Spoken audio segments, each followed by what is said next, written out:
Makanya dalam Al-Quran, wa may yuqa syuhha nafsihi faulaika humul muflihun. Siapa yang selamat dari penyakit syuh, dialah orang yang beruntung.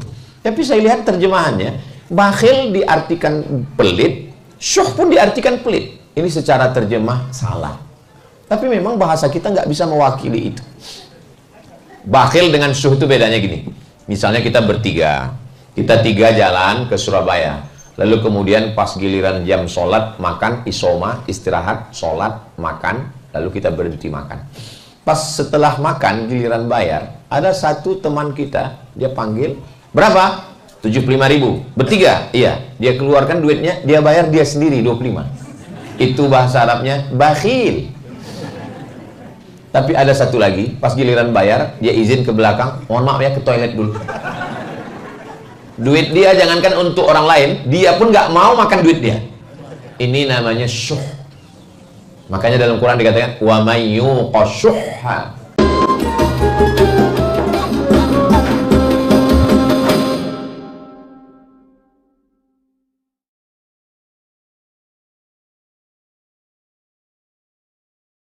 Assalamualaikum warahmatullahi wabarakatuh. Kalau Tuan pergi ke Batam, jangan lupa beli rendang. Dari bunyi sambutan salam, kelihatannya jamaah belum makan siang. Apa kabar Bapak Ibu semua? Sehat? Alhamdulillahi Rabbil Alamin. Allahumma sholli ala Sayyidina Muhammad wa ala ali Sayyidina Muhammad. Semoga kita semua istiqomah iman dan Islam, diberikan kekuatan, kesehatan zahir dan batin, mati husnul khatimah, masuk surga bersama Rasulullah SAW. Amin ya Rabbal. Mohon maaf, saya dengan Ustadz Salim dan Ustadz Lukman itu sip-sipan. Jadi tadi Ustadz Salim dengan Ustadz Lukman duluan ke sini, saya ke rumah Ami Yusuf. Lalu kemudian sekarang saya ke sini dengan Habib Muhammad bin Anis, Ustadz Lukman dan Ustadz Salim yang ke rumah Ami Yusuf. Oh, masih ada di belakang. Tadi saya tanya karena terlambat datang, Ustadz Salim, Ustadz Lukman, iya, ini temanya apa? Katanya tentang binatang dan serangga. Oke lah, kalau tentang binatang berarti ada istilah singa itu disebut dengan the lion king. Tapi jangan raja singa, penyakit. Biasanya singa itu dijadikan sebagai simbol raja hutan. Dan kelihatannya masjid kita pun di tengah hutan ini. Dulunya hutan. Jadi selalu dijadikan simbol. Makanya dari mulai Inggris sampai Sumatera, itu singa selalu dipakai sebagai nama raja-raja. Di Sumatera Utara itu ada raja yang pakai nama singa, melawan Belanda. Namanya si Singa Mangaraja. Orang Melayu maksudnya bukan lawan dari Melaku. Orang Melayu ada juga yang namanya pakai singa. Di Indragiri, Riau, namanya Narasinga. Sebelum Islam masuk, diabadikan sebagai nama stadion sekarang. Namanya Stadion Narasinga. Dan di Inggris juga ada pakai nama singa. Namanya Richard the Lion Heart. Lion singa, heart hati. Si Richard berhati singa, saking kerasnya dia. Jadi anak ibu nanti kalau lahir kasih namanya Asad. Asad itu singa. Atau kalau mau pakai bahasa Jawa, macan. Oh, macan bukan singa Pak Ustaz. Nah, kenapa singa yang dijadikan sebagai raja hutan? Kalau mau tahu ya pastinya ya tanya sendiri. Singa dijadikan sebagai raja itu yang pertama, singa tidak mau memakan bangkai mati. Dia hanya mau memakan hasil buruannya. Makanya singa itu walaupun dia tua, dia akan tetap berburu sampai akhirnya dia berhasil menangkap binatang buruan dan dialah yang mengambilnya. Itu maka dia disebut sebagai raja. Dia tidak mau mengambil sisa. Pantang bagi singa mengambil sisa binatang lain. Dia pasti akan menerkam, mencabik-cabik, memakan. Nah, jadi kalau mau belajar dari singa, makan dari hasil tetes peluh keringat sendiri. Mudah-mudahan kita ini semua yang berusaha dengan hasil usaha kita, bukan dari hasil korupsi, bukan dari hasil tipu-tipu, bukan dari hasil bohong. Kalau ada yang tersinggung berarti pelakunya.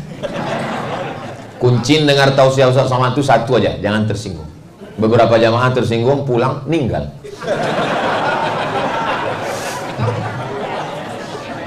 Yang kedua, kenapa singa itu dijadikan sebagai simbol? Singa setelah dia berusaha mengejar, mengintai, menangkap, berhasil menerkam, mencabik-cabik, dan dia tidak makan habis.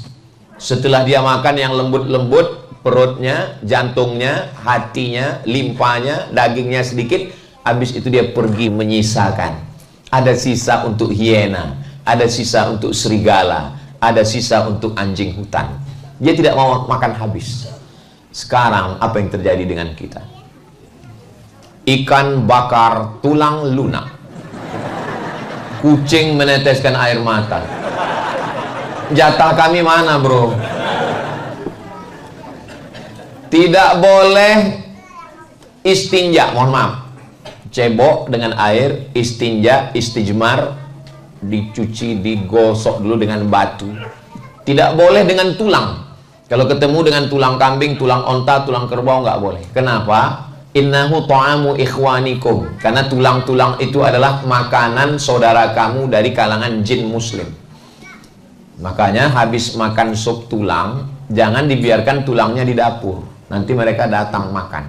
Maka cepat buang ke tong sampah. Sekarang tulangnya pun nggak bersisa lagi.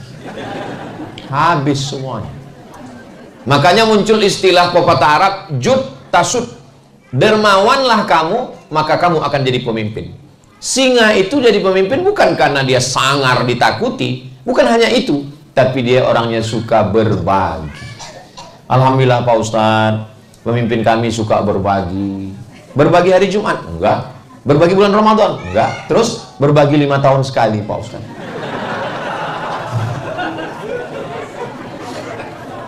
Jadi jangan habiskan makanan. Ada salah seorang orang kaya, dia nggak suka disebut namanya, menjaga kode etik jurnalistik. Dia nggak bisa makan sendiri. Kalau makan mesti ngajak teman, ngajak kawan. Tapi ada juga beberapa teman kita, dia kalau makan mesti dengan teman. Supaya apa? Supaya teman itu yang bayar. Bapak punya teman jenis begini? Ada orangnya. Mudah-mudahan panjang umur. Alhamdulillah Pak Ustadz, teman saya ini namanya Bakhil bin Medit bin Pelit bin Kikir. Alhamdulillah setelah mendengar ceramah Ustadz sekarang baik Pak Ustadz. Baiknya gimana? Dia sekarang sudah bisa bayar makanannya sendiri. Dalam Islam, bahasa Arab itu kaya sekali. Makanya kamus bahasa Arab, Lisanul Arab, ditulis oleh Imam Ibnu Manzur, tebalnya 1 meter. Kamus lengkap bahasa Indonesia, Purwadarminta, sejengkal. Bukan menyepelekan bahasa kita. Itu juga diambil dari bahasa Melayu. Ada namanya Bakhl, Al-Bukhlu. Nama orangnya Bakhil. Tapi ada lagi namanya Syuh. Makanya dalam Al-Quran, wa may yuqa syuhha nafsihi faulaika humul muflihun. Siapa yang selamat dari penyakit syuh, dialah orang yang beruntung. Tapi saya lihat terjemahannya, bakhil diartikan pelit, syuh pun diartikan pelit. Ini secara terjemah salah. Tapi memang bahasa kita nggak bisa mewakili itu. Bakhil dengan syuh itu bedanya gini. Misalnya kita bertiga, kita 3 jalan ke Surabaya. Lalu kemudian pas giliran jam sholat, makan, isoma, istirahat, sholat, makan, lalu kita berhenti makan. Pas setelah makan, giliran bayar, ada satu teman kita, dia panggil, berapa? 75.000, bertiga, iya. Dia keluarkan duitnya, dia bayar dia sendiri 25. Itu bahasa Arabnya bakhil. Tapi ada satu lagi, pas giliran bayar, dia izin ke belakang, mohon maaf ya ke toilet dulu. Duit dia jangankan untuk orang lain, dia pun nggak mau makan duit dia. Ini namanya syuh. Makanya dalam Quran dikatakan wa may yuqashuhha.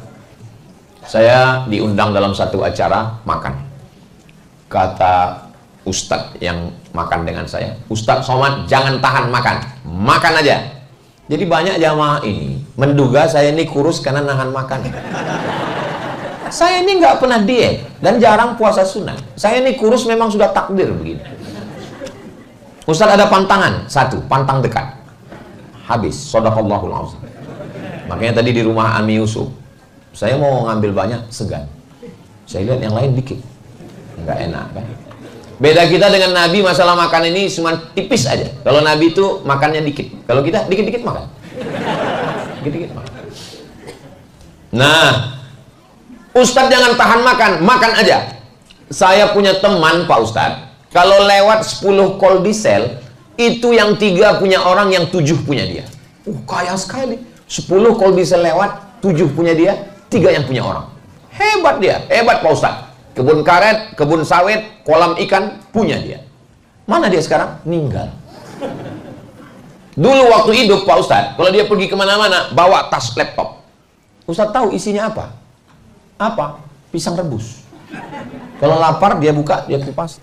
Nggak akan mau makan sama orang karena takut bayar di orang. Dan dia kalau bawa minuman dari rumah, bawa minuman botol, tapi botolnya sudah kusam karena isi ulang terus. Nama nggak boleh sebut, menjaga kode etik jurnalis. Apa yang terjadi? Ternyata semua hartanya hilang. Surat kol diesel berganti nama orang. Surat tanah kebun sawit berganti nama orang. Surat rumah berganti nama orang. Surat nikah? Jangan kuat-kuat, Bu. Surat nikah hanya bertahan 4 bulan 10 hari. Setelah itu mereka pun dipinang brownies, brondong manis. Saya tahu kalian senyum, tapi hati kalian hancur berkeping. Kalau galah patah bisa disambung, kaca retak bisa direkat, hati yang sakit kemana obat akan dicari. Saya khawatirnya jamaah setelah ini datang ke Pak Wali dan Pak Wakil Wali Kota, tolong Ustadz Somad jangan dibawa lagi kemari Pak. Dia ini hanya Ustadz provokator merusak hubungan kita. Saya nggak ada niat jelek sedikit pun. Saya cuma mau ngasih tahu bahwa singa, karena tadi memang judulnya binatang dan serangga. Singa itu bisa jadi raja karena suka berbagi. Maka berbagilah selagi mampu. Hidup ini pada akhirnya hanya sepotong kenangan. Maka tinggalkanlah kenangan yang baik-baik. Biasanya orang itu dikenang karena 2, sangat dermawan dan sangat bakhil. Maka kalau mau jadi kenangan, pilihlah 2 tadi. Ustaz tahu sih itu Pak Ustaz lewat 5 kol diesel. Sudah tahu saya cerita kol diesel. Ustaz tahu kenal dengan Bapak Anu, orangnya baik sekali Pak Ustaz. Mudah-mudahan kita semua dikenang karena kedermawanan, insya Allah.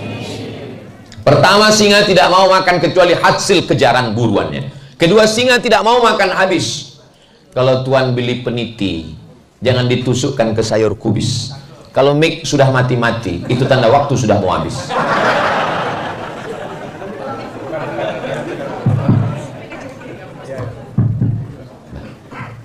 Saya sudah banyak tausiah kemana-mana, tapi baru inilah masjid yang menyediakan 3 mikrofon. Memang luar biasa masjid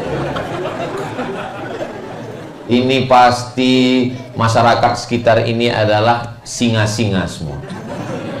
Diaminkan. Artinya suka berbagi. Kadang di masjid itu kita sholat, lantainya pun semen kasar, nempel pasir, bukan cuma pasir, kuku pun nempel di kena gitu. Tapi di masjid kita cobalah lihat, keramiknya manjat sampai ke dinding. Untung nggak ada tukang yang pandai memasang keramik di atap. Kalau ada pakai atap juga. Di atas ini pula kaca. Ini saya ke atas ini seakan-akan sedang melihat ikan mas koki. Hai Besti. Masya Allah, tabarakallah. Masjidnya adem, ayam, AC-nya. Saya nyaman di masjid itu kalau nggak ada kipas. Soalnya kipas itu kan suaranya apalagi yang pakai air itu. Selesai tausiah, baju kita basah. Jamaah sekalian. Tapi di masjid ini kita tenang dan nggak ada kotak lewat. Kenapa? Karena semua pakai keris. Nah, jadi jamaah setiap masuk. Tapi perlu saya kasih tahu ya Bapak Ibu, tidak semua jamaah yang keris itu dia nyumbang. Ada juga yang cuma foto. Dan ada satu rahasia lagi. Kalau kotak seminim-minimnya uang kertas 1000, tapi kalau keris bisa ngasih 1 rupiah. Ustaz kok tahu? Saya pernah nyoba. Diajari sama orang BI, Bank Indonesia. Ustaz Somad pakai keris ini bisa nyumbang. Keris, Q-nya itu kris, quick. Q-nya itu artinya quick, artinya cepat. Ris, R-nya itu response code. Jadi dia cepat merespon. Kode yang cepat merespon. Begitu kita scan, langsung merespon. Makanya kalau ada suami yang lambat merespon, tempelkan ke dinding.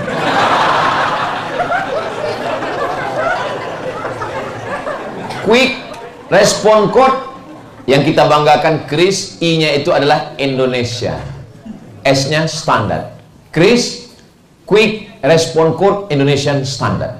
Nah, jadi mana tahu jamaah nanti pulang ditanya sama anaknya, mama, kris itu apa artinya? Ya kalau zaman dulu nenek moyang kita pakai kris, sekarang pakai kris. Itu informasi yang menyesatkan. Masa artinya itu? Arti kris itu apa Pak? Jangan banyak nanya, karena yang banyak nanya itu Yahudi Israel. Kalau nggak percaya, tanya sama Ustadz Hussein Gaza.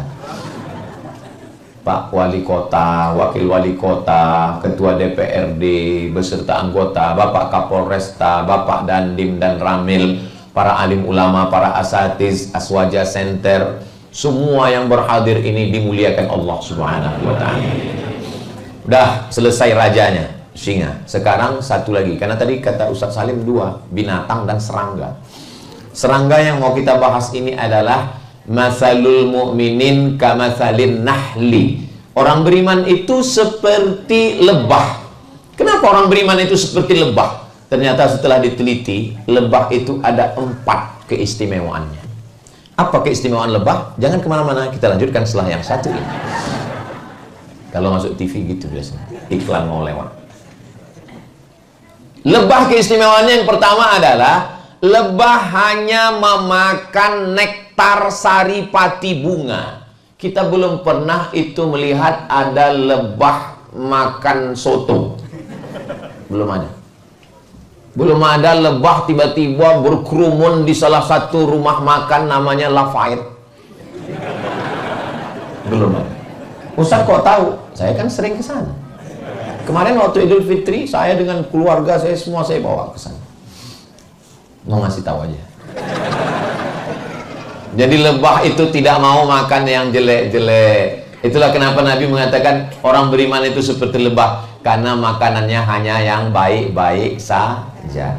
Suatu ketika saya musafir, jalan, kami pun mampir ke rumah makan. Saya ambil ayam, saya ambil daging kambing, saya ambil ikan, saya ambil semua. Ada bapak yang satu ini, dia cuma ngambil sambal aja. Terus saya bilang, Bapak kenapa nggak makan daging ayam? Kenapa nggak makan sapi? Kenapa nggak makan daging? Dia jawabnya pendek. Mohon maaf ya Pak Ustadz, saya nggak tahu siapa yang motong. Saya sudah habis. Itu kalimat dia itu nendang banget loh. Menusuk ke jantung saya. Maksudnya, kalaupun dia jaga makanan, janganlah dia ngomong gitu di depan saya. Jaga juga lah perasaan saya kan. Saya ini kan ustaz. Masa dia ngomong begitu? Mudah-mudahan dia nonton video ini. Bilang aja saya ini Pak Ustadz lagi gimana, pakai bahasa yang halus lah. Masa dia bilang, saya nggak tahu siapa yang motong. Ternyata memang rumah sembelih kita, Pak Wali, tolonglah buatkan bekerja sama dengan Muhammadiyah, Nahdlatul Ulama, Majelis Ulama Indonesia, pengawasan rumah potong. Setelah diawasi rupanya binatang ini nggak mati dipotong, mati kaget. Satu narik kakinya, satu narik tanduknya, satu narik, akhirnya mati. Padahal yang motong itu mesti putus urat nafas dan urat makan. Banyak yang motong nggak punya ilmu, begitu dipotong darah lepas keluar, habis itu ikatan sapi dilepaskan, begitu selesai sapinya berdiri. Malah dipanggil Ustaz Ruqyah. Allahu la ilaha illa huwal hayyul qayyum. Inilah masyarakat kita ini. Salah-salah dikit jin, salah-salah sedikit jin. Kata jin, aku nggak pernah ganggu sapi gitu. Jadi ilmunya mesti benar. Makanya ini nggak lama lagi sudah masuk Zulhijjah. Maka tolong penyembelihan yang benar. Kami mohon maaf bukan mau mengiklankan, hanya ingin menyelamatkan. Kami selalu mengundang juleha untuk nyembelihin. Juleha itu bukan perempuan, juru sembelih halal. Suami ibu yang macam-macam serahkan ke juleha. Mama izin nggak kalau papa? Izin pak, izin. Ini nomor juleha. Biar mereka selesaikan secepatnya. Dia setuju kelihatan. Nah, tolong sembelihannya benar. Bismillahirrahmanirrahim. Assalamualaikum Ustaz Somad. Suaranya tergesa-gesa dengan napas tersengal-sengal. Ustaz Somad, ini ada kecelakaan, truk nabrak kambing. Boleh kami sembelih? Ini sebentar lagi mati. Iya, sembelih cepat, sembelih. Udah selesai, baru saya mikir, kambing siapa? Itulah kadang jamaahnya menjebak kita. Saya sering terjebak. Mestinya saya tanya dulu, ini punya siapa? Kulu, makanlah min thayyibat, yang baik-baik. Yang jahat itu mata, jelalatan. Yang jahat itu telinga, nguping pembicaraan orang. Yang jahat itu tangan, mengganggu, tanda tangan yang gak benar. Yang jahat itu kaki, yang jahat itu kemaluan. Tapi tangan, mata, kaki, kemaluan dapat perintah dari siapa? Dari otak. Otak yang memerintahkan ini semua. Apa kata otak? Buat ini, buat ini. Makanya kalau otak sudah tidak sempurna, suami saya itu Pak Ustadz orangnya nakal, jahat, tapi sekarang sudah di rumah tenang. Kenapa? Stroke. Mohon maaf dan dosa. Mudah-mudahan saudara kita yang sakit segera sembuh. Karena nggak sempurna lagi darah dari ini. Nah, darah dari otak ini dapatnya dari mana? Darah dari otak itu dapatnya dari jantung yang berdegup dan berdetak 2 jari di bawah. Itu jantung yang normal. Biasanya detak jantung ini ada yang nggak normal. Biasanya detak jantung nggak normal itu disebabkan 2. Pertama jatuh cinta, kedua jatuh tempo. Jantung itu menyemburkan darah dari jantung naik ke otak, dari otak ke mata. Jantung itu dapat darahnya dari mana? Jantung dapat darah dari makanan. Sepiring lontong sayur, rendang, gulai, bakso, mie ayam, jangan dipikirkan. Nanti menetes air liur. Saya aja teringat. Apalagi bakso Malang. Banyak iklannya di Riau. Cuman pas di Malang nggak ketemu.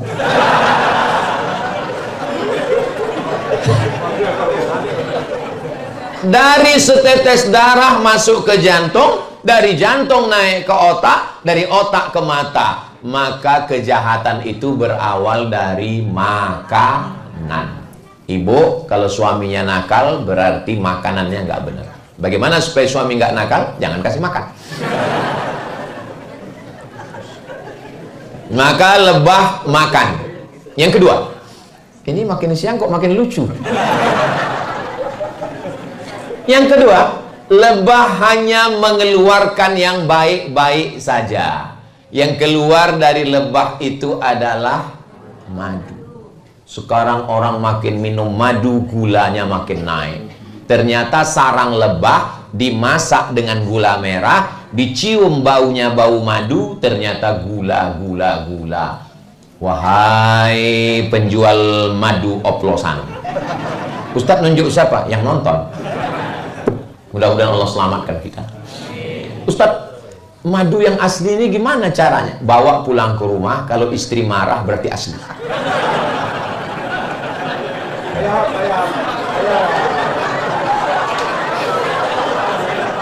Memang jam-jam segini ini telat mikir memang. Ada yang senyumnya belakangan. Nah, Jadi orang beriman itu tidak pernah mengeluarkan yang tidak baik. Ngomongnya baik, tutur katanya baik. Kenapa orang tidak mau masuk Islam? Bukan karena Al-Qur'annya tidak baik, tapi perbuatan orang Islam tidak baik. Lampu hijau baru 1 detik. Numpang parkir di depan baru sebentar, ngamuknya bukan cuma binatang yang keluar, kebun binatang keluar. Ini bukan orang Islam. Siapa itu muslim? Man salimal muslimun min lisanihi wa yadihi. Selamat orang lain dari lisannya dan tangannya. Siapa itu? Orang yang datang menghadap Allah. Yauma la yanfa'u malun, hari itu tidak ada gunanya harta, wala banun, tidak ada gunanya anak. Harta nggak guna, anak nggak guna. Yang guna adalah man atallaha biqalbin salim, datang kepada Allah membawa hati yang salim. Itulah dia salim afillah. Tapi nggak ada gunanya hati salim kalau tauhidnya nggak benar. Qul huwallahu ahad, Allahus samad. Hati bersih, tauhidnya lurus, itulah nasihat yang disampaikan oleh Luqman kepada anaknya. Wa idh qala Luqmanu libnihi wa huwa ya'izuhu. Dia nasihatkan. Tapi kita tahu cerita tentang Luqman itu dari siapa? Kalau bukan dari Sayyidina Muhammad sallallahu alaihi wasallam. Supaya 4 ini namanya masuk. Habib Muhammad bin Anis, Ustadz Luqman, Ustadz Salim Afillah, Ustadz Abdul Somad. Tapi nama yang paling mulia adalah nama yang rendah, yang dihina, yang direndahkan, budak hamba sahaya. Disandingkan dengan Allah, Abdullah. Itulah dia Ustadz Abdullah Hadron. Daripada saya di WA pulang dari sini. Yang namanya nggak saya sebut bukan karena saya nggak hormat, tapi saya nggak ingat. Jadi orang beriman itu yang keluar baik-baik saja. Yang ketiga, lebah tidak pernah menyusahkan orang lain. Lebah hanya membuat sarang di batang pohon yang tinggi. Apa pernah lebah buat sarang di samping dapur kita? Nggak pernah. Lebah, tapi aneh kemarin saya lihat lebah buat sarang di gedung perpustakaan daerah. Di gedung pustaka dia buat. Ternyata lebah tidak mengambil rumah kita. Kitalah yang sudah mengambil rumah lebah. Hutannya kita potong. Akhirnya harimau masuk ke kampung. Orang kampung ngamuk, harimau masuk kampung. Untung harimaunya nggak bisa ngomong. Kalau ngomong bisa ngomong harimaunya. Kalianlah yang sudah masuk ke kampung kami. Kita yang sudah mengambil jalan mereka, kita yang sudah menembang pohon mereka. Man qata'a sidratan, siapa yang memotong sebatang pohon sidir, sawwallahu ra'sahu finnar, disungkurkan Allah kepalanya ke dalam api neraka. Lebah tidak pernah mengganggu. Lebah makannya yang baik. Lebah hanya mengeluarkan yang baik. Keempat, lebah tidak pernah merusak, tapi kalau dia diganggu. Kalau nggak percaya, pulang dari sini cari sarang lebah. Ambil ketapel, lempar pakai batu. Sekali dia diganggu, dia akan mengejar sampai ke dalam kali sungai. Begitu kamu tarik napas ke atas, baru dia entuk. Dan lebah cuma punya satu senjata seumur hidupnya. Dia tahu kalau senjata itu sudah dia pasang, dan ketika dia terbang, perutnya akan tercabut. Itu senjata yang di belakang, sengatnya itu kalau sudah masuk ke kulit kita, dia terbang, itu melekat, tercabut, dan dia akan mati.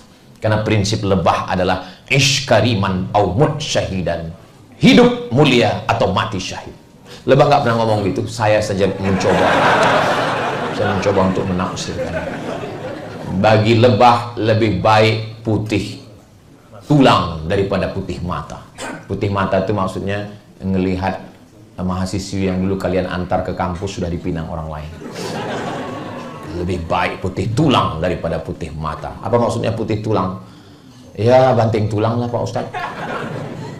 Mudah-mudahan apa yang saya sampaikan ini menjadi pelajaran buat saya sendiri, buat kita semua, sehingga kita bisa menjalin persaudaraan, saling berbagi, menjaga. Dan lebah itu ada tugasnya masing-masing. Ada ratu lebah, ada pasukan pencari makan, dan dia tidak pernah lupa jalan pulang. Lebah begitu dia terbang, dan dia tahu lagi jalan pulang. Malah ada orang beriman nggak tahu jalan pulang, nggak pulang-pulang, namanya Bang Toib. Mudah-mudahan kita semua bisa mengambil pelajaran dari makhluk-makhluk Allah supaya kita fa'tabiru ya ulil absar, ambil pelajaran. Allahu biha ya Allah biha ya Allah bi husnil khatimah wa ya ayyuhar rajun minhu syafa'atan sallu alaihi wa sallimu taslima.